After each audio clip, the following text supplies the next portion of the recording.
wonderbaar om te dink vanmorgen in 'n kruis die mekaar vuil stinkende wêreld het hy gekom en vir jou en my te kom soek en te vind en te kom verlos en te was in sy bloed. Halleluja, is hy nie wonderbaar vanmorgen? My goodness, daarom kon ons gesing het, when I think of the goodness of Jesus and all he's done for me. Kyk wat het hy vir die vroukie gedoen, hy tannie. Kyk wat het hy vir die seentjie gedoen. Kyk wat gaan hy vir ouma doen. Hy is in beheer vanmorgen. Hy hou die hele aarde in sy handholte. Terwyl die astronauts om die aarde sirkel, is hulle almal binne in die hand. Oh my, hy's groot. Hy's massive.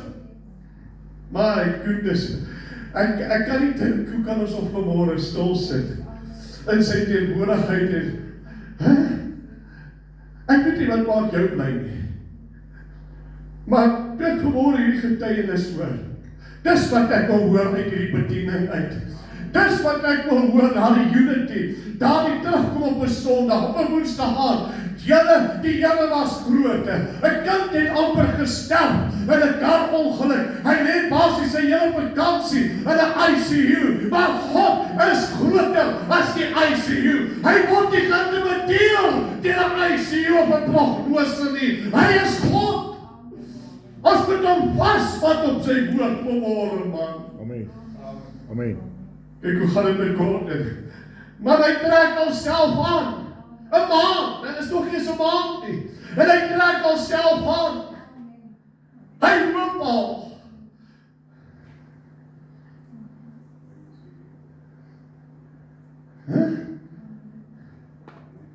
My goodness. Yes. Ek moet teach vanmorgen, want ek het ook goed wat ek moet aanraak, maar hy's goed. Dis wat die Bybel bedoel, wanneer julle by mekaar kom met die ene lied. Die ander het 'n getuienis, die ander het 'n woord, om mekaar te stig. Wie stig dit my vanmorgen? Jesus staan voor Pilatus en hy sê, Pilatus sê vir hom, weet jy nie dat ek het die mag om jou te laat kruisig nie? En Jesus sê, jy het net soveel mag, as wat jou toegelaat word van bo om te doen. Ek wil vanmorgen weer sê, dis my motto in die lewe. No weapon formed against me shall be able to prosper, because enige mens en die vyand ingesluit, het net soveel mag oor my lewe as wat God hom toelaat. Hoor jy wat ek sê? Is dit nie, man, weet jy wat? Toe hulle so begin getuig het, moes nog van julle opgespring en sê, ek het ook iets. Die Here was, kom, vertel ons. Maar verskyn as ek gaan sit terwyl ek praat, voel nog baie swak.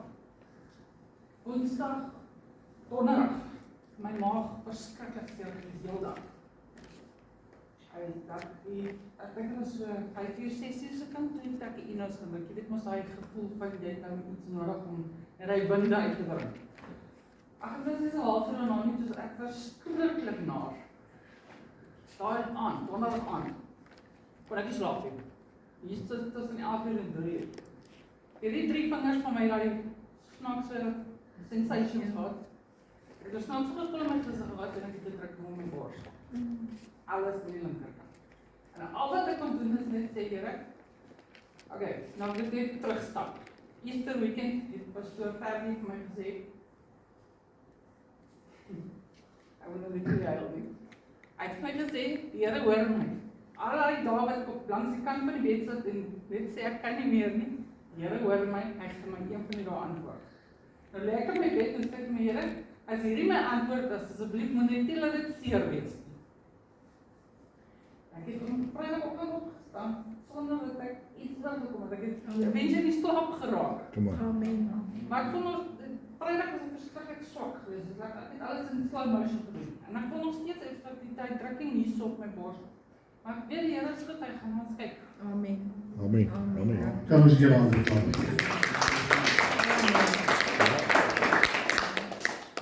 Mense, hoor mooi.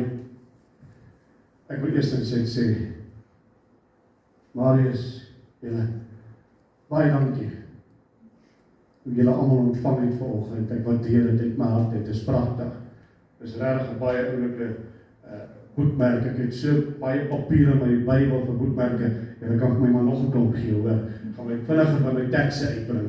Maar baie dankie, die sweetie sal ek later eet. Ek het hulle diep in my sak geberg waar Shannon hulle nie kan kry nie. En maar ek is bly, hoor mooi, ek is bly vir die getuienisse vanmôre, want dis waar ons werk. Dis wat ons wil hoor, dis wat ons wil sien. En hoor my mooi, as jy nie gaan deelneem nie, as jy nie gaan deel word nie, jy gaan net 'n tyd, hoor my hart vanmôre, jy gaan net 'n tyd begin uitsak. Jesus het sy rug gedraai op alles wat hom gekonfronteer het, om hom verkeerd te probeer bewys, nadat hy die waarheid gedemonstreer het. Hy is uit Nasaret, sy eie dorpie, is hy verwyder, hy's gegooi met klippe, hulle wil hom doodmaak, hy kon geen wonderwerk daar doen nie, en hy pad gegee, so let it be, daar is nie tyd vanmôre. Paulus, ek sal gou na julle toe kom, en kyk met wat se gesindheid het julle, hoekom is julle opgeplaas en wat 'n krag funksioneer julle, en familie aanbiddingsentrum en almal die binnekant, ons moet funksioneer in hierdie krag. Ek het nie nodig op Pastor Bynand, of Pastor JJ, of Pastor Sorita, of my vrou, of Pastor Jerry, of Wilka, op julle. Ek het nie tyd om julle op te pas nie. As jy uitgaan en daar gebeur goed waar jy beweeg, so beet, kom terug en kom getuig wat die Here in die strate van Jerusalem gedoen het. Want ons is besig met Jerusalem, voordat ons kan uitgaan na Samaria en Judea en die uiterste van die aarde. Dit het tyd geword dat ons begin besef dat hierdie unity wat hier besig is om plaas te vind, is besig om ons voor te berei, sodat ons God in aksie kan sit deur 'n demonstratiewe leefwyse. Ag, ek hoop jy verstaan my hart vanmôre. Ek hoop julle verstaan.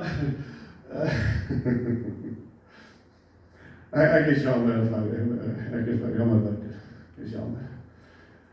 Wij sê, kijk jou goed skraal. Wil jy nie daar langs jou man sit nie? Ek kan jou glad hier langs my, want achter my vrou sien nie. Ek sien, is hierdie kant, en is hierdie kant, en is hierdie kant. Daar sê, dis beter, baie dankie my sussie. En, sy is klein en fijn hoor. Ons is baie lief vir jou. En, hoor mooi, ek het 'n prentjie laat maak, wat op ons boekie is, hierdie prentjie. En hom is geskryf, hulle is besig om die borde print vir ons en alles, en ons kon hierdie week in die Wesrand uitkom, daar was net die finansies om dit te doen nie, en op hom staan, raised up, organized, trained, anointed, deployed. Dis wat die Here Paasnaweek in my gees gedrop het, dat ons het nou mense gekry wat ons oplig vir die Here, we raise them up, we get organized with everything, and now we're going to train them and anoint them with the Holy Spirit of God, and then we're going to deploy. En hierdie goed gaan baie vinnig nou gebeur, want net soos wat was jy op die regte plek, regte tyd op die regte plek, Pastor Zuri, was jy op die regte tyd op die regte plek, om te bid. God bring baie daar, en dis hoekom ek wil vanmôre baie ek wil dit my hart uit, saam met jou deel. Ons moet so voorbereid wees, om enige oomblik, waar ons voete sit, of waar ons bevind, as iemand in nood is, moet ons regterhand kan uitstrek en sê, goud en silwer het ek nie. Ja. Ons moet ons regterhand kan uitstrek, want hoekom was Petrus se regterhand uitgestrek? Want hy was die verlenging van die regterhand van God. Dis 'n ander ding, dis 'n openbaring. Die regterhand van die krag van God, man. As nie, God is gees, hy het nie linker of regterhand nie. Dis power, dis authority.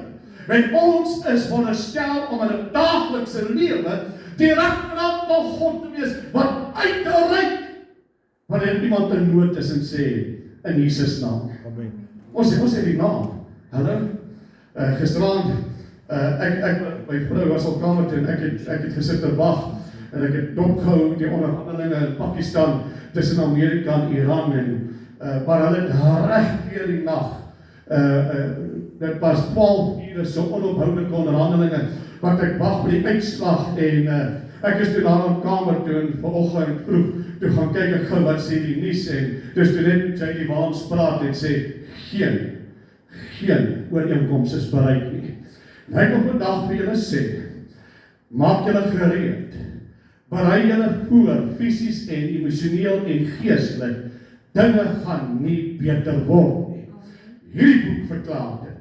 Ons hoop en bid die petrolprys kom af. Hierdie week moes ons vinnig inry Harties toe, en normaalweg as hy kar leeg is en ek gooi R100 in, dan gaan hy dan so op 150, 70.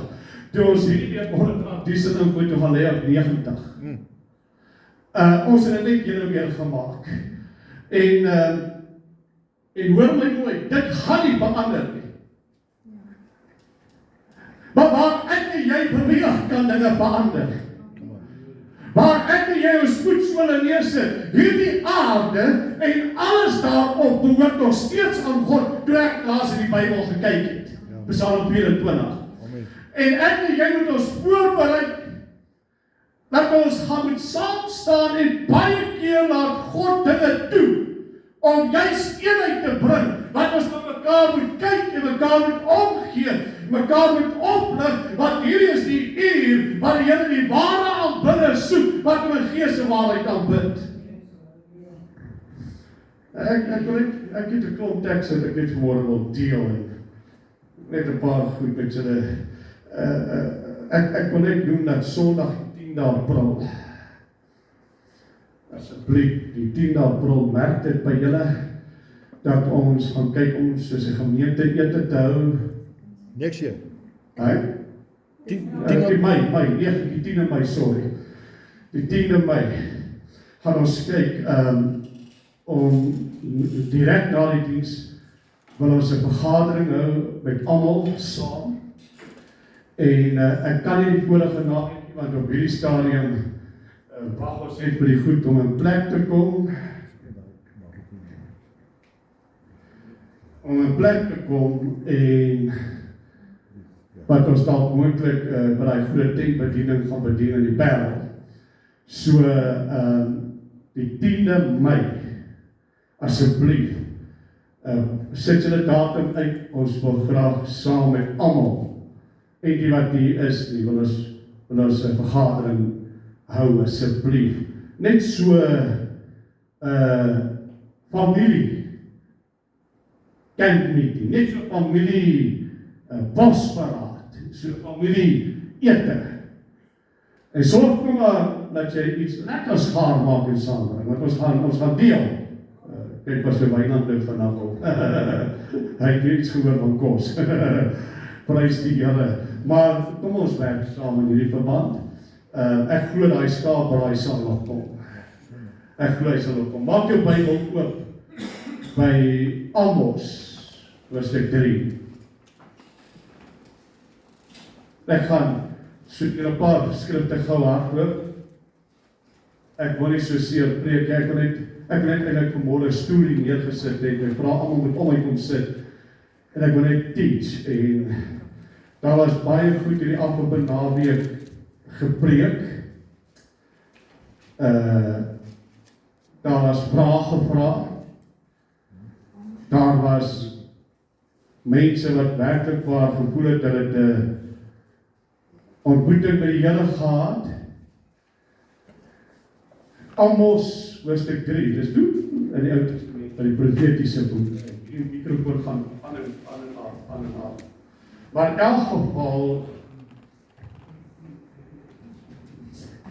Amos hoofstuk 3.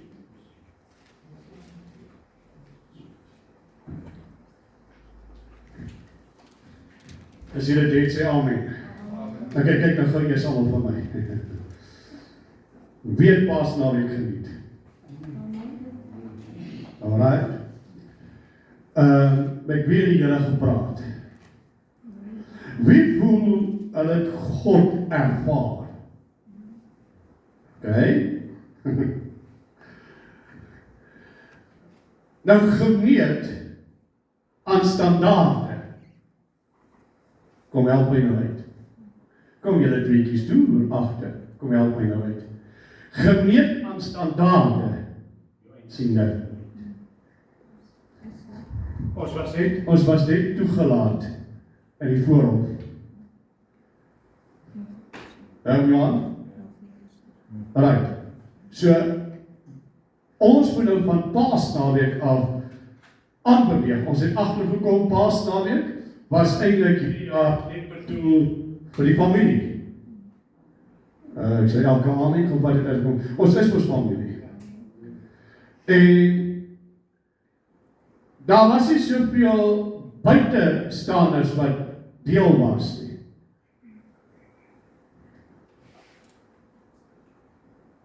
Maar daar was genoeg gedoen om te verstaan dat God praat met ons. En ek vertel baie keer my vroukie dat ons moet leer wanneer dinge nie ons wy gaan nie om God se hand aan te soek. Dat ons God se hand in sekere sake moet soek.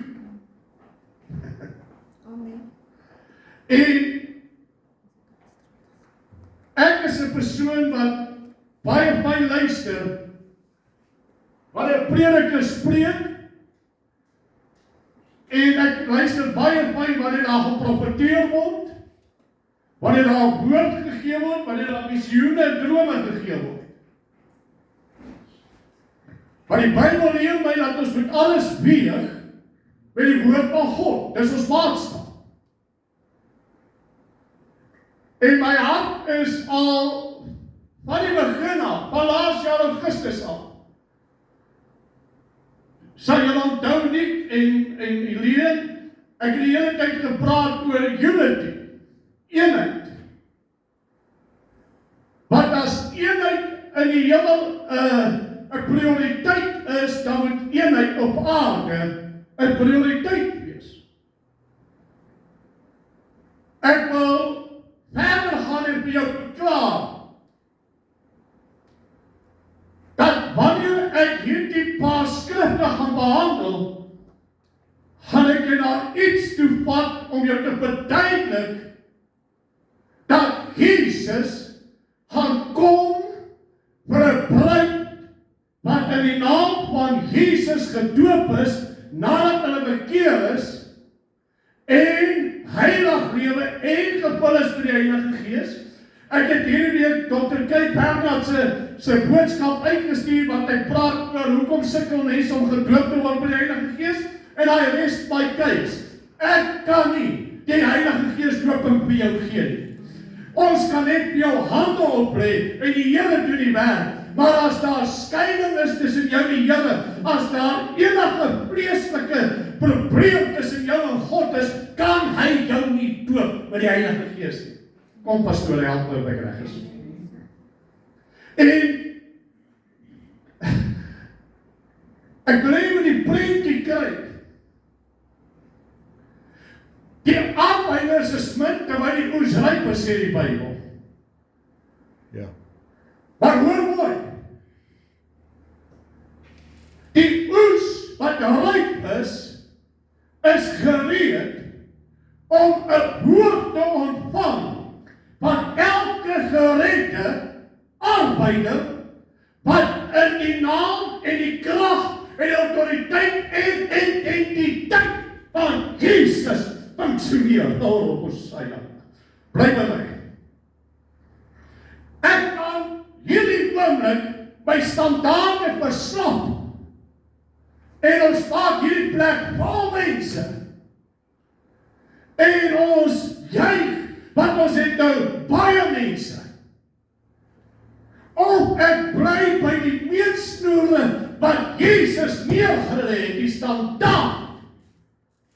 En ek hou aan preek bekering, hou aan preek doop in Jesus naam, hou aan preek die dooping met die Heilige Gees, hou aan preek heiligmaking, waar sonder niemand jy kan alles hê, maar as jy die heilig lewe nie, gaan jy God nie sien nie. Okay? Ek wil elke pastoor vanmôre hier teenwoordig, wanneer ek probeer om julle in mekaar in te trek, in 'n unity, sodat die komende week, waar jy ook al beweeg, man, Mimpie, as jy hierdie week 'n dooie opwerk, en ek is jaloers daaroor, dan kon ek 'n waaragtige bekering. Wanneer God mense gebruik, moet ons juig. Ek juig vanmôre, toe ek hoor wie God gebruik het, wat hy gaan in hierdie, oh my soul, jy moet ek wil afstorm, hy gaan in hierdie uur, die Jesus naam mense, erg oplig. Ek sien hom, as die JJ is deesdae baie lief, om sy foto met geskrywe by te gooi, oral, en ek sien toe nou foto vanmôre raak, hoor mooi, en ek weet nie of hy dalk antwoord gekry van iemand daaroor, hoor mooi wat hy gaan sê, hy sê op die foto, I'm a son of God. I'm a son of God. Hoe veel sê God? As ek met Trinitarian praat, né? Hoor nou mooi. Maar my Bybel verklaar, hier is die uur, waar die Here, sy seuns en sy dogters, gaan openbaar aan hierdie wêreld. Sy seuns en dogters, is die Jesus naam volk. As jy die naam Jesus bely, die naam Jesus gebruik, en jy bewerk dit om in gedoop te word, het jy moeilikheid. Want net hulle, wat wedergebore is uit water en gees, en bekeer het en gedoop is in Jesus naam, en gevul is met die Heilige Gees, en heilig lewe, kan die seuns en dogters wees. Daarom, iemand skryf hierdie week 'n prentjie en sê, dat die wêreld bereik vir oorlog, ons bereik vir huwelik. Nee, die huwelik het klaar plaasgevind, toe ek by Jesus naam na doop het, toe ek klaar die bruidegom se naam gekry, ek is op pad na die bruilofsmaal toe. My Bybel praat nie van 'n bruilof nie, hy praat van 'n bruilofsmaal in Openbaring. Ek is nou nog nie sien, maar ek wil net 'n inleiding vir julle gee, dat my hart was bewynend, dat wanneer ons praat van Jesus, en mense sê, maar waarvoor kom julle? Dan is dit nie omdat julle doel by Herman Herbst in 'n kerk is nie. Waarom dit is gaan oor, doel iewers in die berg, is daar amper afdrap, daar's amper 'n boventrek. En hier word ons toegerus deur die Heilige Gees. En hier loop ons met 'n waarheid wat baie jare vervolg en verwerp is. En uit hierdie betrek beweeg ons Sondag na Sondag om 'n verskil te maak waar ek as individu loop, sodat ek die naam van Jesus kan noem, demonstreer en kan verkondig, sodat mense weet, everybody ought to know. Hulle sing dit by eeuwe, everybody ought to know who Jesus is, maar hulle weet nie wie sy nie. En op hierdie rots, hier openbaar wie ek is, sal ek by kerk bring. Ok, sal met my. Kom ons gaan na Amos toe.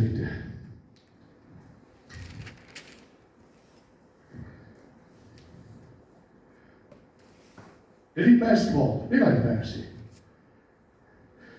Vers 7 sê, want die Here doen niks en sy raadsbesluit aan sy knegte, die profeet openbaar het nie. Nou kom vers 12. So sê die Here, soos 'n herder 'n paar pote op 'n oorlappie red uit die bek van 'n leeu, net so sal gered word die kinders van Israel, wat daar in Samaria in die hoek van 'n bed of op 'n damas van 'n rusbank sit. Ek wil dit herhaal, jy gaan dit nou vang. So sê die Here, soos 'n herder 'n paar pote op 'n oorlappie red uit die bek van 'n leeu, net so sal gered word die kinders, soos die Here 'n herder 'n paar pote op 'n oorlappie red. Jy moet vir my kyk. Hy sê, net so sal ek red. Ek wil hê moet mooi hoor.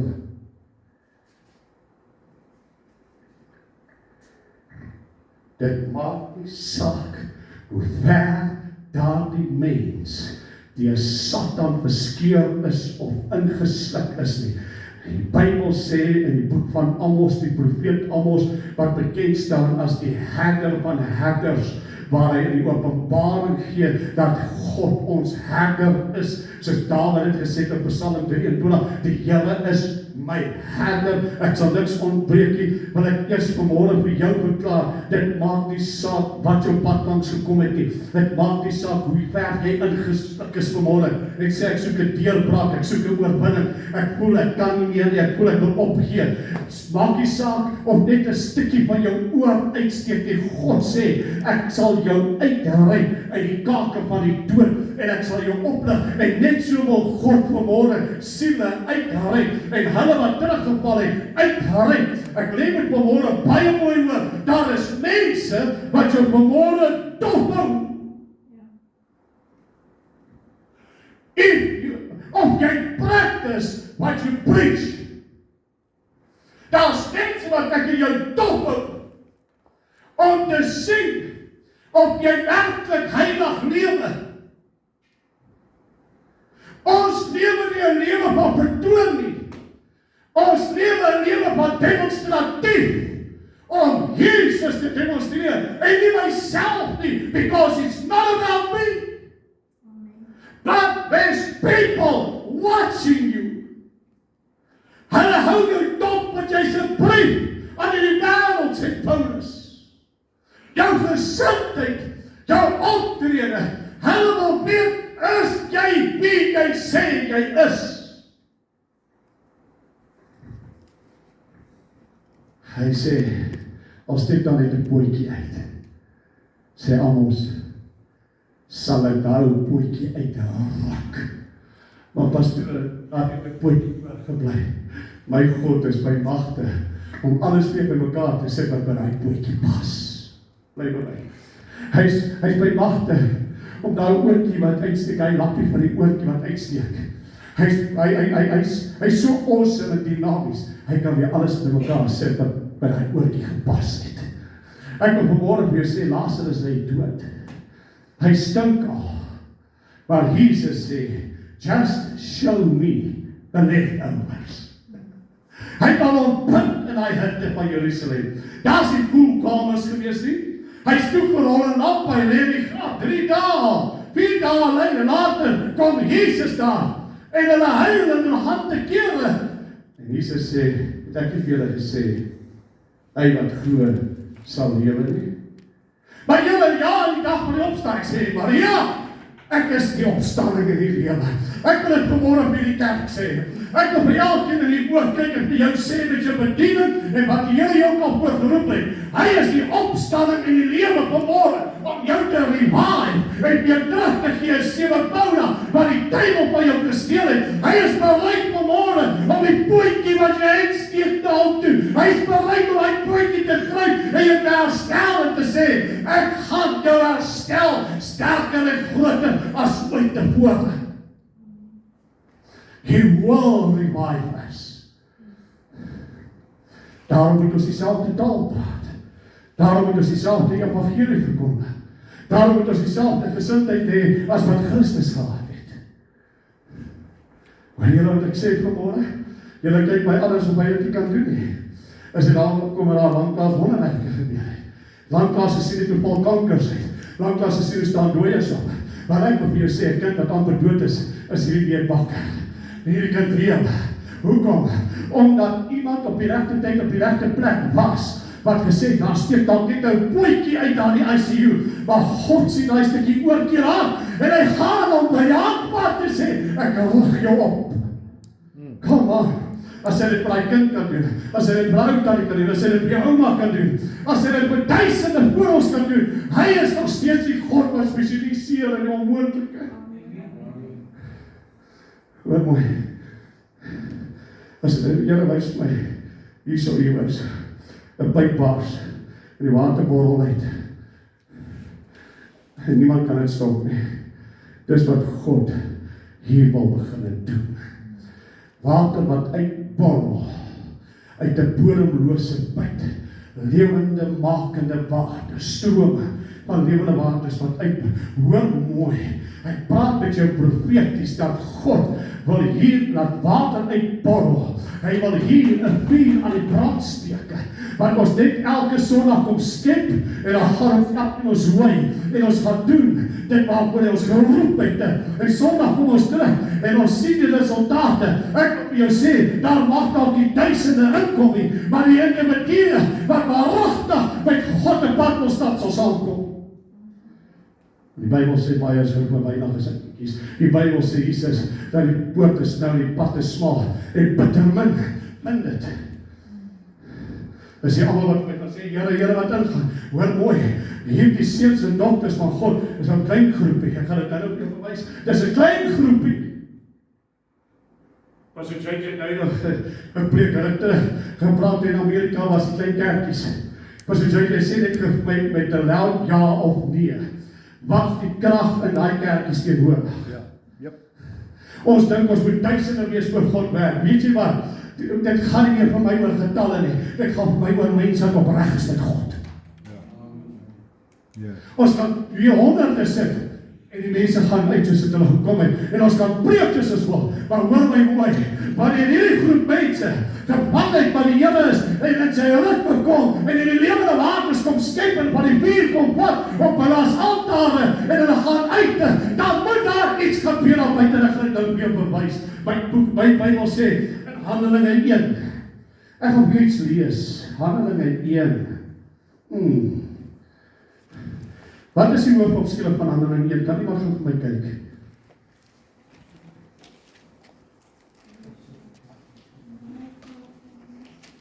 Sê weer? Die hoofopskrif is die Handelinge van die heilige apostels deur Lukas beskryf. Ons kyk dit mis. God maak my hiernatoe. Hoor mooi.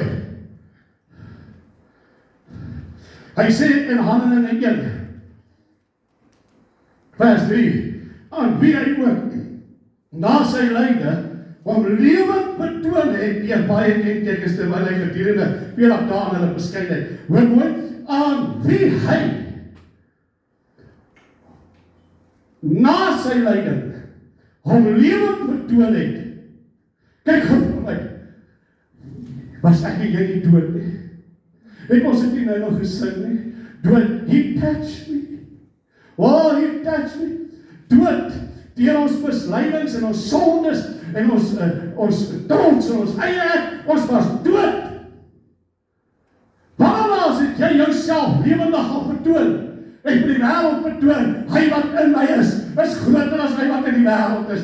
Waarom het jy uitgestap op die strate en gesê, ek leef nie meer nie, maar Christus lewe binne my. Ek is gekruisig vir die wêreld, en die wêreld vir my. Ek leef nie meer nie. Waarom het jy jou lewendig gaan betoon om te bewys hoe lewendig is die God wat in jou bly?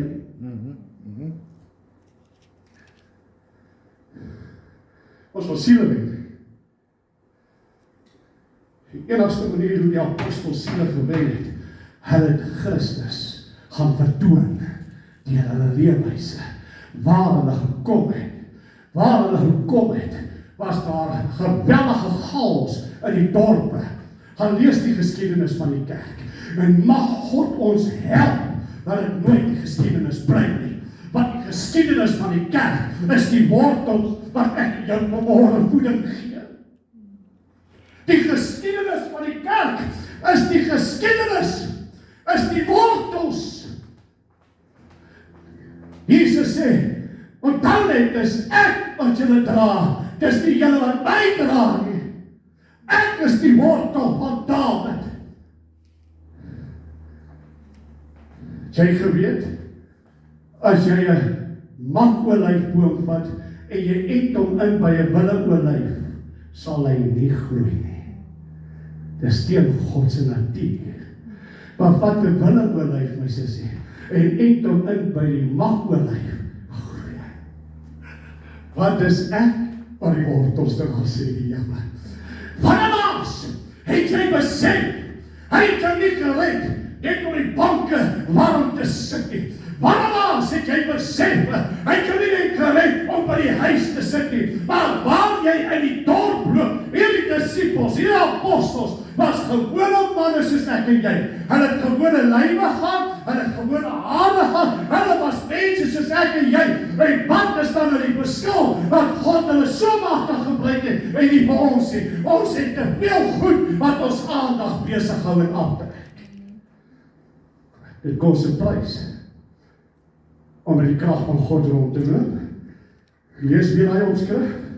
Die Handelinge van die heilige, maar kon net verstaan dat apostels.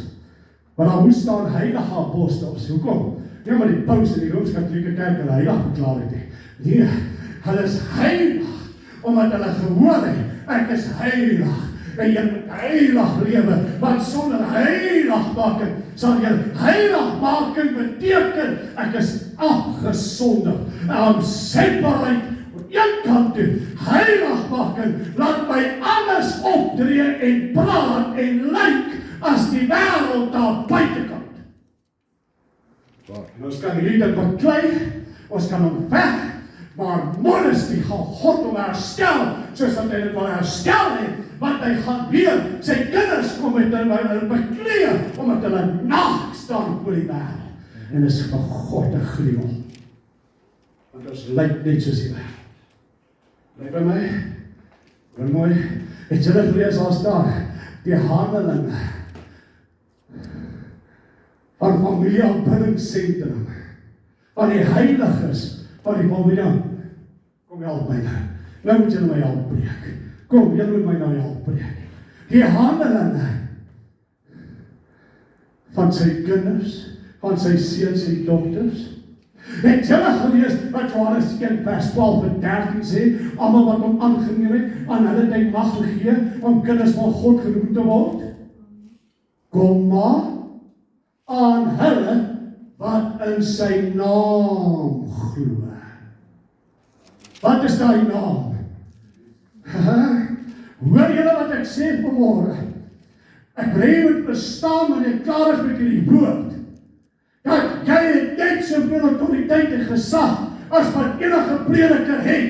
Jy het net soveel die naam as wat ek die naam het. En ons moet daai naam heilig lewe in ons lewens, ons moet waardige draers van hy naam wees. Ons is in sy naam gedoop. Sondag toe ons mense gedoop het, het ek hulle in die naam van Jesus gedoop. Waarom het ek hulle gedoop, Wouter? Ek het hulle in sy karakter, in sy identiteit, in sy autoriteit ingedoop, sodat ons gelykvormig kan word aan sy dood en in sy krag kan opstaan, en gebeente van sy gebeente en vlees van sy vlees word. Met ander woorde, dit beteken te wees soos Jesus. Het julle gelees daar staan, die Handelinge van die apostels, die heilige apostels. Het julle geweet, as jy die begin van die kerk en die geboorte van die kerk soek, gaan jy dit in die sendbriewe kry, nie? Jy gaan dit in Handelinge kry. Die boek wat deur baie predikers verag word en geskiep word, en ek praat waarheid nou. Ek het vir jou bewyse. Ek kan jou vertel van een van ons predikers wat oorlede is, toe hy by ons aangesluit het. Oh, wat 'n wonderlike mens. Nasaad, hy's 'n nasaad van die Walliese prediker Ivan Roberts. En hierdie man sit in my sitkamer en hy sê, ek het nooit geweet, daar is al Handelinge 2 vers 38. Want hulle wat hom geleer het die boek Handelinge geskep. Nou gaan ek, voordat ek verder gaan ek vir iets verduidelik. In Amerika, as jy iemand sy e-mail oopmaak, sy e-pos oopmaak en lees, is dit 'n kriminele daad. Jy kan tronk toe gaan daarvoor. Jy kan gedagvaar word en toegesluit word. En as jy mooi kyk van Romeine 1 tot by die laaste boek voor Openbaring, Judas, is dit sendbriewe. In die moderne tyd sou dit seker ge-e-mail word, maar dit was sendbriewe aan die gemeentes wat ontstaan het, julle moet hierdie gedagte mooi luister, ontstaan het uit die boek van Handelinge toe die kerk gebore is. So met die boek Handelinge, by die kerk se geboorteplaas, daar kom vervolging en die mense versprei oor Asië en Europa en verskillende gemeentes ontstaan, Korintiërs, Romeine, Galasiërs, Filippense, noem dit, en hierdie briewe is aan bestaande gemeentes geskrywe en jy kan net hierdie briewe oopmaak en lees as jy gedoop is in Jesus naam en gevul is met die Heilige Gees, want dit was vir daardie gemeentes. Nou kom die mense en hulle sê Romeine 8 en Romeine 10, hy wat glo sal gered word. Jy het nie nodig om gedoop te word nie. Jy het nie die reg om daardie briewe te lees as jy die doop in Jesus naam bewerk nie. Ek hoop dit maak sin. Bly by my. Nou, Handelinge is die geskiedenis, ons opvoeding. Ons kan dit nooit vergeet nie. Vergeet my, maar ek moet dit regstel. Ek is baie lief vir jou. Maar ek kan nooit vergeet wat my ma en pa my geleer het nie. Ek kan nooit vergeet wat Petrus my geleer het op die dag van Pinkster nie. Anders moet ek die boek Handelinge uitskeer.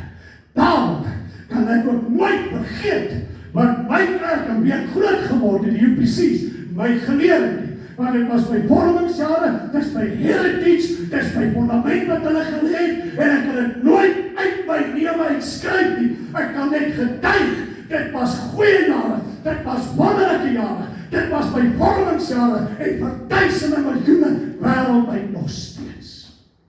Hoor my, bly by my. As ons nie kan getuig waartoe ons gekom het nie, dan het ons Jesus kom en verklaar, maar nooit vergeet van waar ek jou gebring het nie. Bly by my, ek sê dit met liefde. Maar hoekom? Want Handelinge 29, kan iemand gaan vir my daar lees? Handelinge 29 vers 1.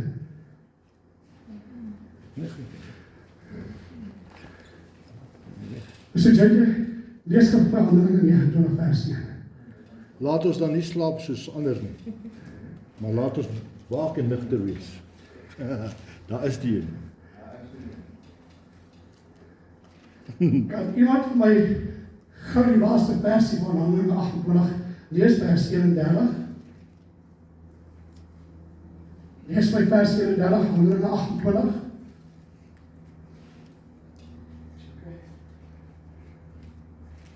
Ag, ek wil op vers 31, lees dit vir my hart.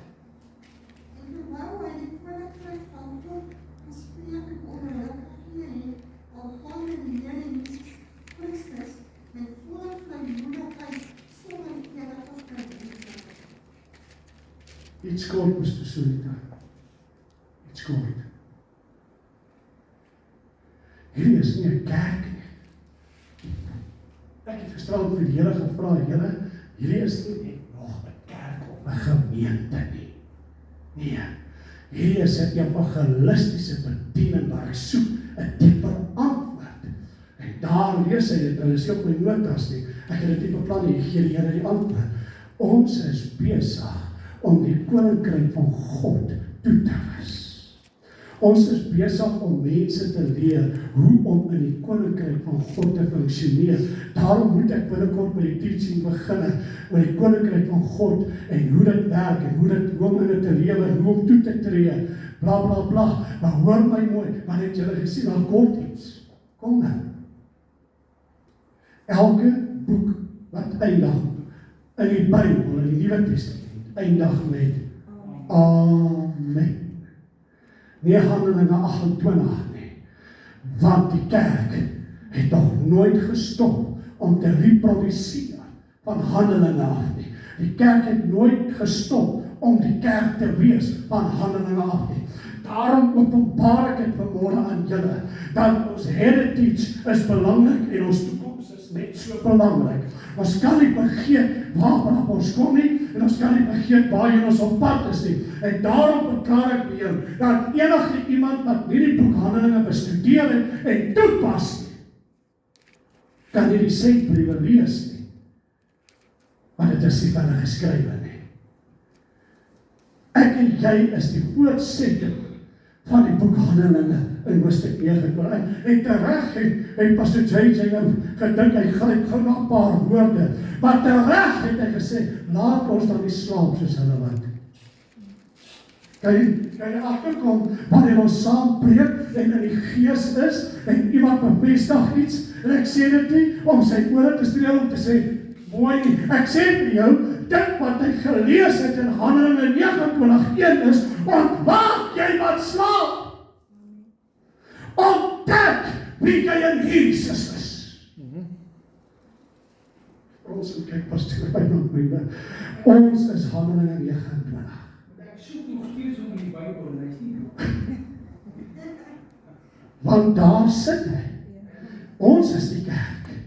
Nie die gebou nie, nie die naam nie. Ons is die kerk. Die draers van God Almagtig, die draers van die enigste naam wat jy gered kan word, Jesus Christus. Bly by my, ek is amper daar. En die verlore seun, en die oes, dink julle het iets in gemeen? Nee. Die verlore seun, ek wil net mooi luister wat ek nou sê, die verlore seun, sy pa, het gewag dat hy terugkom. Die oes het hulle buitekant gaan haal. Dis die verskil. Die verlore seuns. Onthou julle Paasnaweek dat jy staan en Here vir my sê, hierdie kopbene, die vallei van voorbene, het jou familie of jou vriende se name op. Die Here dit vir my wys. Dis die verlore seuns en dogters. Dis hulle wat slaap, 'n child. Ek praat van duisende Jesus naam seuns en dogters. Die oes is hulle wat nog nie ontdek het wie Jesus is nie. Wat nog nie ontdek het dat jy moet jou bekeer. Julle verstaan wat ek sê? Dis die oes.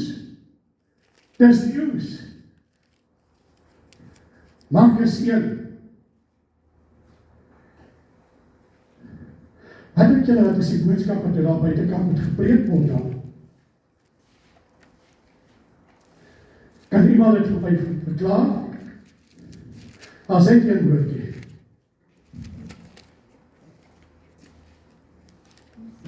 Wat is die boodskap? Pastor Sorita, wat aan die oes moet gepreek word?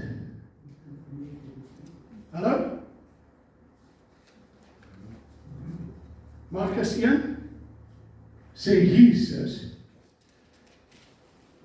vers 14, en Jesus in Galilea gekom en die evangelie van die koninkryk van God verkondig, en gesê die tyd is vervul, vers 15, en die koninkryk van God het naby gekom, wat sê hy? Bekeer jy en glo die evangelie. Wat is die evangelie? Kan iemand my vertel wat is die evangelie? Jesus Christus. Right? Maar as ek daar buite staan en die persoon sê, bekeer jou, glo die evangelie, glo Jesus Christus, wat behels die evangelie? Bekeer jou, laat jou doop neem. Dankie, Pastor Sarita. Wat is die fundament van die kerk? Praat die LGS, PPK, NG, wat is die fundament van die kerk van Jesus? Is Handelinge 2:38. That is the foundation of Pentecostalism. Dis ons fundament, waarop ons bou. Hy sê die profetiese boeke sê God, ek gaan julle fondasies oopgooi. Ek gaan julle mure opstaan en ek gaan kyk op wat het julle gebou. Paulus kom en sê, let op hoe julle bou op die fundament wat die apostels gelê het, weet Christus as die hoeksteen. Because it's all about Jesus. Nou julle ek het eendag gepreek, as jy 'n muur bou, stel jy eers jou hoeke op om die muur reguit te kan bou. Jy moet eers die hoek bou. Hallo? Bly by. En hy sê, bekeer julle en glo die evangelie. Hy praat met autoriteit en gesag, en as jy verder lees, was hulle beslaap vers 22 oor sy leer, wat hy gelees is een wat gesag het, en nie soos die skrifgeleerdes nie. Kom bly nou gou by my.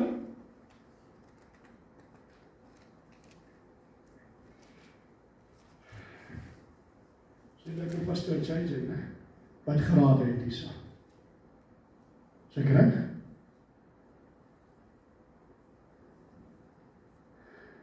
As baie ons het so baie grade het, hulle het meer grade as 'n termometer. En ek het wat jy sien niks verkeerd oor grade nie. Ons het dit gedoen elkeen oor wat sy oortuiging was om dit te doen. Maar dit beteken niks nie, dan maak jy die muur. Maar dan kry jy baie skrifgeleerdes wat skrifte kan. Dit kom uit hulle mond, dit is old friends. Dan die glimlach oor my, sy weet so rustig. Dan sê, hulle ken die Bybel, onderste boagtes, ek hoor voor en agter toe. Hulle praat Grieks, hulle praat Hebreeuws. Hulle hou die grootste feeste. Hulle is professore. Maar hy kan nie eens meer die doop van Jesus naam uitlei nie. Hy kan nie eens meer die godheid uitlei nie. Buiten toets ek 'n profeet. Eerste geloof. Hoe gaan ek 'n profeet toets, pastor JJ? Sorry, kom op my. Hoe gaan ek 'n profeet toets? As 'n man sê hy's 'n profeet, het ek altyd gesê, okay, vertel my wat is my naam en my van en my eie nommer. Maar ek het 'n beter ene nou, want hulle sê ek is arrogant. Okay? As jy 'n profeet is, en jy sê God spreek, en jy glo nie dat God is een nie, is jy 'n valse profeet. God gaan nie deur valse profete spreek, wat sy eie teologie, want nou sê predikers, ons van ons eie predikers sê, is klaar met teologie, ons moet nie meer dogma teologie preek nie. Teologie is wie God is. Jy kan nie, dit skei nie. So as 'n profeet sê, hy's 'n profeet. Die pastoor Perry. Ons staan eendag in Key West. Wie het vir pastoor Perry geniet? Het sy hom geniet? Ja, hy's aan die jaarval, hè? Ons staan in Key West, Kreersdorp, en ons almal ken die ou baie goed. Dalk het jy ook al van hom gehoor, maar ek is nou nie vanmôre by die muur van die hel met name nie, ek is nou vanmôre hier by Jesus, maar hy loop daar nie, dit was 'n vrou, hey, hoe gaan dit met jou, en noem op sy naam, jou valse profeet, is ek reg? Want hoekom? Jy kan nie iemand leer profeteer nie. Daar sien in my Bybel 'n profetiese skool nie. Hulle maak geld, man. Hulle maak geld soos bossies, man. Hulle wil nie eens vir ons leer nie. Of saai nie. Hoor mooi. Maar 'n man wat sê hy's 'n profeet, en hy kan vir jou sê, dat die Elohim van die skeppingswerk, wat in die begin gesê het, dat daar lig wees, en die lig het nog nooit ophou skyn, op 'n 7000 jaar later nie, wat jou kan verklaar, dat hierdie Elohim, het sy troon van heerlikheid verlaat, en vlees geword, en onder ons kom wandel as Emmanuel, God met ons, en sy naam moet Jesus wees, want is hy wat sy volk van hulle sonde sal verlos. Hoe kan jy dan glo? Ek noem het vir jou, want hoekom? Want my Bybel sê vir my, Hulle was beslaag oor die leer van Christus. Hulle was geskok dat hy selfs met autoriteit gepraat het. Hier is die probleem. Wat het gebeur in Markus 1? Hy sê vir hulle, volg my. Is ek reg? Los jou grasdanke. Wie werk nog? Pieter, los die sekuriteit. Los die skool. Los die hospitaal. Is Jesus het praat. Wie werk nog? Sissie, los jou werk. En volg my. Dink jy, dit was maklik vir daai klomp vissermanne. Want hulle bote en hulle netjies is al wat hulle gehad het, was hulle inkomste. En hy sê vir hulle, volg my. Maar toe hy sê, volg my, het hy in Grieks gesê, opitso. Opitso beteken, to follow right behind. En hier, theokrasie. Daar is altyd van Genesis 1 tot Openbaring 'n man of 'n vrou wat God gebruik het. En vir al die mans om voor te loop. Ek sien hierdie week 'n Indiese pastoor, 'n vrou van Durban, ek ken hulle taamlik deur die jare op Facebook. Sy skryf en sy sê, as daar enige pastoor is wat nog insekeer is, wat sê, 'n vrou kan nie apostel wees nie, kontak my want jy's insekeer. En hoop net so hoog. Dan wil ek haar antwoord, ek gaan my pijls oor die varken gooi. 'n vrou kan die apostel wees nie. Apostel is die hoof van die kerk. Apostel is die hoof van 'n gemeente. Ek gaan dit nou vir jou bewys. Maar hoor my mooi, theokraties sê, op Pietso, los julle nette, los julle bootjies. O, suster, ek moet bevestig vir jou nou, dat jy moet agterheen nie, maar gaan bid my eens nog 'n bietjie. Volg my. En jy loop, kyk mooi, waar die leier trap. Wie was in Angola? Wie van julle was in Angola? Wie van julle het agter die ou geloop wat landmyne vee? Jy het presies getrap waar hy trap. Jy waag jou op 'n plek te trap nie. Om in die voetspore sy geregtigheid. Volg my. En hier uit die tempel uit, wie was die tempel? Nie Hare Krishna nie baie boepens maar nie wat sy kop het daar blank gevry met bord boeddhiste nie. Nie uit Mohammed se tempel nie. Uit die tempel waar die Christene aanbid, storm 'n besete man op Jesus af en sê, vir jou ken ek. Wanneer laas het die duiwels jou herken? Wanneer laas het hulle gesinne? Nie omdat jy so oulik is nie, maar omdat hy wat in omdat hy wat in jou is, erken word. Want as hy nie in my is ek 'n leemplek met baie lawaai. Hy sê, ek ken jou! En jy weet dat baie predikers like om te onderhandel met die duiwel. Maar Jesus sê, bly stil. Gaan uit hom uit. Stuiptrekkings, skyn met die mond, daar gaan hy. En hierdie klomp staan geskok en hulle vra, met wat se gesag praat hy, dat selfs die demone aan hom onderworpe is. Het hy nie gesê, Lukas 10:19 nie, dat ek gee julle alle mag oor die werke van Satan. En julle sal op skerpioene trap. En julle sal gitter in Markus 16. Het hy nie gesê, ek gee julle alle mag oor die werke van Satan oor sy krag, sodat hy julle nie skade kan aandoen nie. Wie skade vermoor? Wie se skuld is dit? Wie se skuld is as jy skade het? Dis nie God se skuld nie.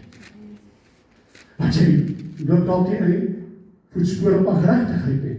Hy's dalk nie voluit die binne in jou nie. En hy wil ook nie halfpad uithang, soos die kompeerlinge uit 'n kar uit, dan is ons al weer op te spin daar in Joburg. Nee, ek sê my wil nou ons al maatjies. Maar die voetspore van geregtigheid.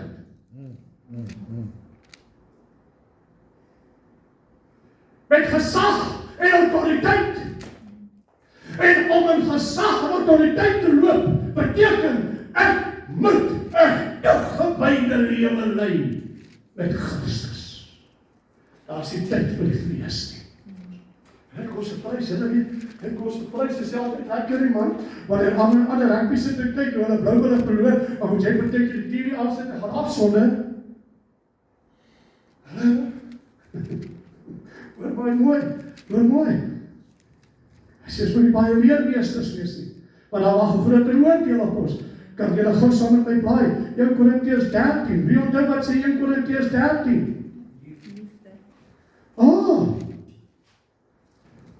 Het jy geweet wat 1 Korintiërs 13, die hele hoofstuk, is die fundament vir enige bediening? Maar pastoor, as jy ons uittrap en as jy ons bestraf en vermaan en, hoe kan dit liefde wees? Dankie oom Johan, dankie. As jy jou kinders pak, ja, ek weet of jy mooi meisie kinders kan slaan, he. As ek sê, jou meisie kinders pak, waar kom die maas gekom? Hoekom het jy hulle pak gegee?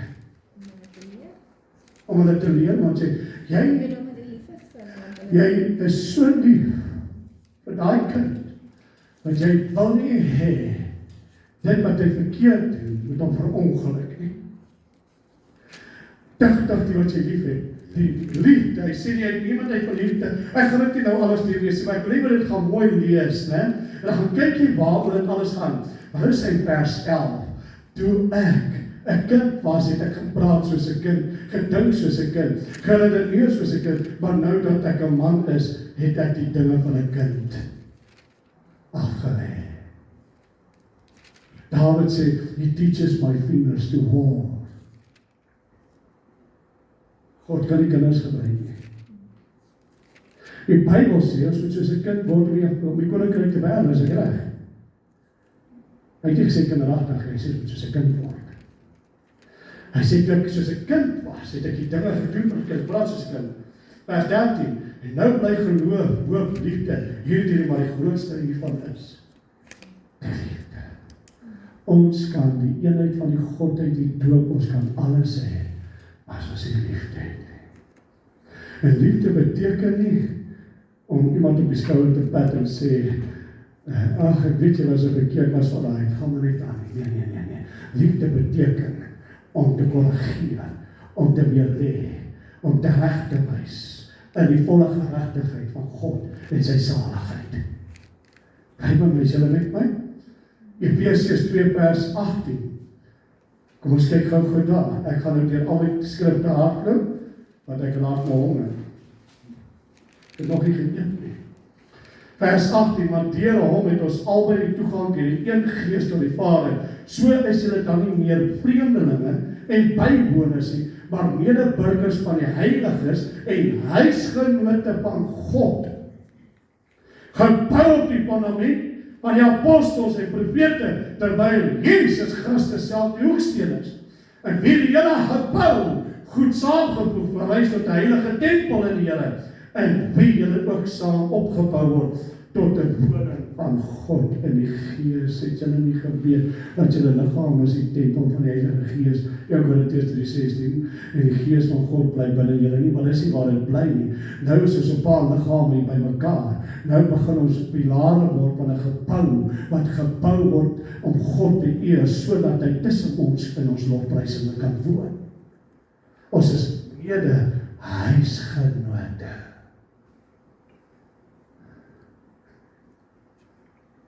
Kan ek dit sê? Ons is mede huisgenote. Ek sorg dat die ingang by die voordeur skoon is. Want hy klop. Ek weet nie wat die deel van die huis is, maar hy wil saam met ons woon in hierdie huis. Nie die gebou nie, ons gemeenskaplik. Hoor jy wat ek sê?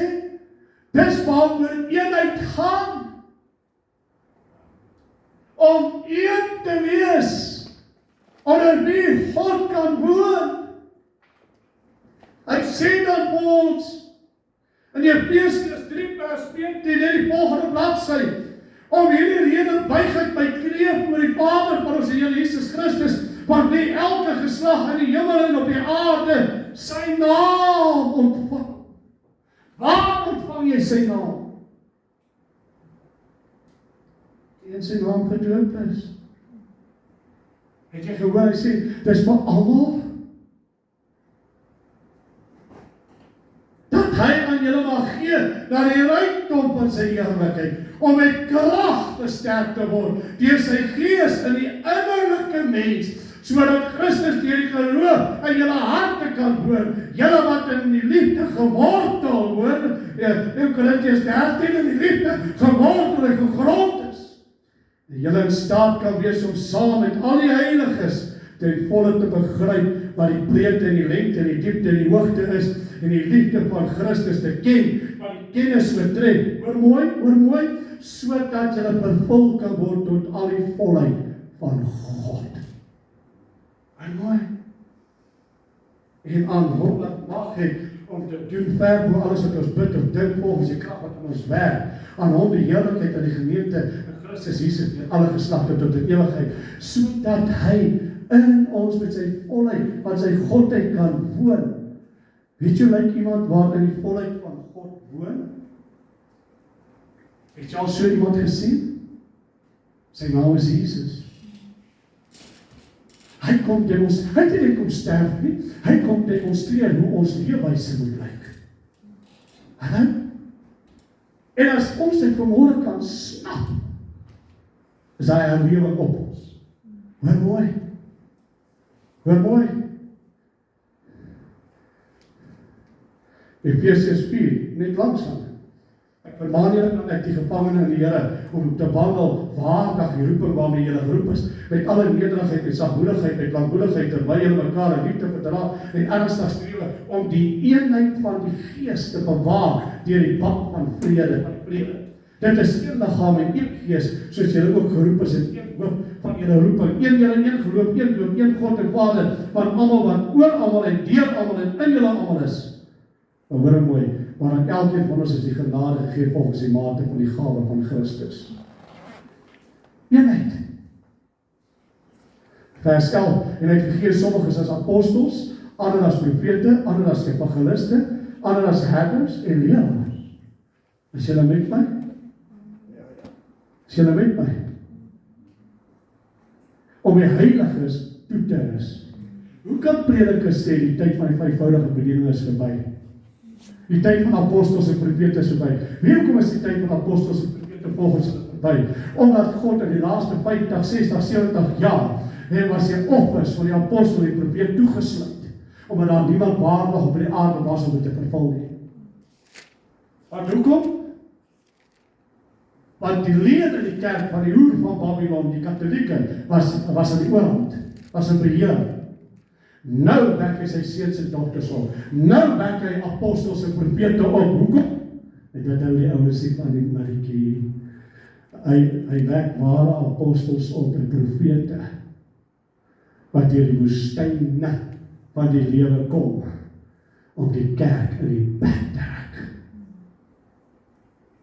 Maar die opdrag was, eenvoudig, aan my, maak disippels, doop hulle en leer hulle, die verlore seuns en dogters, en herstel my kerk. Hier kom dit, en hy sê, hy het hulle gegee, om die heiliges toe te rus vir hulle dienswerk, tot opbouing van die liggaam van Christus. Is julle met my? 1 Korintiërs 12 vers 28. En hier sal baie ouens, kyk gou vir my, voordat julle sit te blaai, kyk gou vir my. Nou gaan ek jou goddelike orde gee, waar die blanke volk nog nooit onder die knie kon kry het nie, omdat hulle die geweet het nie, omdat hulle die verstaan nie. Hier kom die goddelike orde in die werk van die Here. En hy sê, die God het sommige in die gemeente gestel, in die eerste plek apostels, ten tweede profete, ten derde leraars, daarna kragte, daarna genadegawes van gesondmaking, helpers, regeringe, allerhande dade. Dis God se orde in die gemeente. Hoekom? Ek gaan gaan afsluit.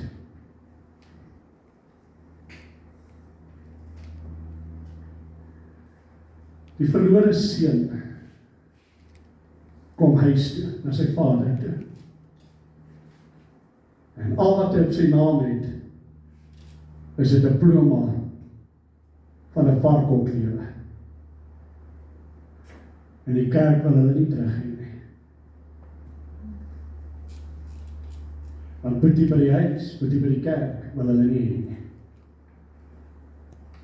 Terwyl die Here, sy vader vir hom sê, alles het altyd aan jou behoort.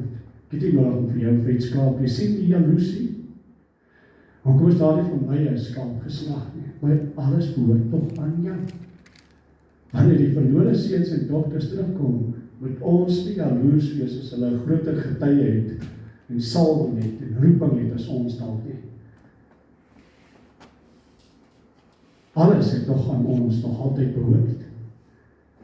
Kyk, hy was dood en hy lewe. Kom ek draai dit gou om. Wat gaan jy maak as jy eendag in een van hierdie dienste sit? En jy is nie gefokus op wat hier gebeur nie. En jy ondermyn die prediker. En iemand van jou familie of vriendekring stap in waaroor jy al jare huil, wie se naam op een van daai kopbene is.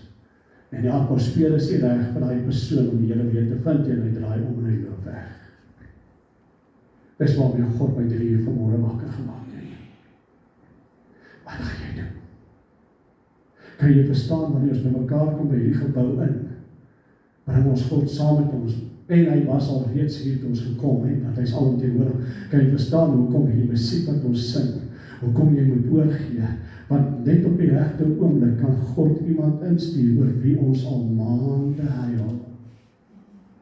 En hy persoon stap uit as gevolg van Jesus is nie. En ek gaan afsluit met hierdie 4 wonderlike tekste. En 'n laaste een in Romeine, hoor mooi. Wil net iets saamvat. Matteus 28, 18 en 20 sê die Here Jesus, kyk, alle mag in die hemel en op die aarde is aan my gegee. Vers 19 sê, gaan dan julle maak disippels van alle nasies en doop hulle in die naam van die Vader, die Seun en die Heilige Gees en leer hulle om aan hulle en ons hak vas met Matteus 28, 19, want Jesus het hulle gesê, gaan dan julle maak disippels. So kyk, kom ons gaan kyk wat sê Markus. Markus 16 kom verklaar in vers 15, as ek net vinnig terug kan kom daarna toe. As jy voor my het, lees hom gerus my Markus 15.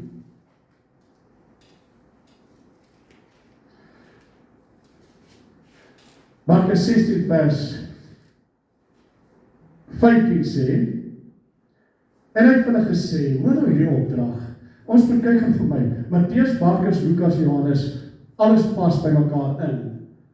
Elkeen het dit geskryf soos hy dit gesien het en ontvang het, maar as jy dit by mekaar voeg, pas dit by mekaar in, wat Jesus dan gesê. Hy sê, gaan die hele wêreld in en verkondig die evangelie aan die ganse mensdom. OK? Hy wat glo dat hom dood sal gered word, hy wat nie glo nie, sal beoordeel word. En vir die wat glo, sal hierdie tekens volg. In my naam sal hulle duiwels uitdryf, en met nuwe tale sal hulle spreek, slange sal hulle opneem, en as hulle iets dodeliks drink, sal hulle dit geen kwaad doen nie. Op siekes sal hulle in die hande lê, en hulle sal gesond word. En nadat hy dit gespreek het, is hy opgeneem in die hemel. Vers 20 het hulle tyd gegaan en oral gepreek, en die Here het saamgewerk. Oral gepreek, net wel, gepreek. As sal hulle nie hoor nie, wat dan? Wie sal die boodskap hoor as daar die een is wat preek nie, sê Paulus. En hulle het gepreek en die Here het saamgewerk en die woord bevestig deur die tekens wat daarop gevolg het. Dis, my broer en my suster, evangelisasie. Gaan jou verder gaan. Lukas 24 kom beskryf het so, ek kan dit so op jou kwartier. En toe open hy hulle bestaan om die skrifte te verstaan en sê na 3 dae, so moes die Christus ly, en na 3 dae die dode opstaan en bekering vergifnis van sondes in sy naam verkondig word. Wat sê hy toe vir hulle? Na Matteus se opdrag, na Markus se opdrag? Hulle het geweet hulle moet gaan preek. Hulle het geweet wat is die naam waar hulle moet spreek. En hulle het geweet waar hulle beweeg, werk hy saam met hulle met die tekens wat volg. Hy bevestig wat hulle preek. Maar hy sê in Lukas 24, maar gaan wag eers in Jerusalem. Tot julle toegedoen is met krag in die hoogte uit. En wat het gebeur? Toe hulle gedoop is met die Heilige Gees, hulle bekeer het en gedoop is in Jesus naam. Toe kom die geboorte van die kerk daardeur en duisende wat die boodskap gehoor het bekeer en hulle laat doop en so die kerk ontstaan. En so het hulle begin uitkring na buite toe. Maar wat van Johannes? Johannes het Jesus geen opdrag nie. Kyk in die laaste hoofstuk, hy het die opdrag. Hy kom herstel die apostel aan wie hy die sleutels van die koninkryk van die hemel gegee het. En Johannes 21, die restaurasie van Petrus. En hy gee van die sleutels van die koninkryk en hy sê, het jy my waarheid lief? Ja, Here, ek het. Hy vra vir my tweede keer, het jy my waarheid lief? Die derde sê Petrus, ja, jy weet alles.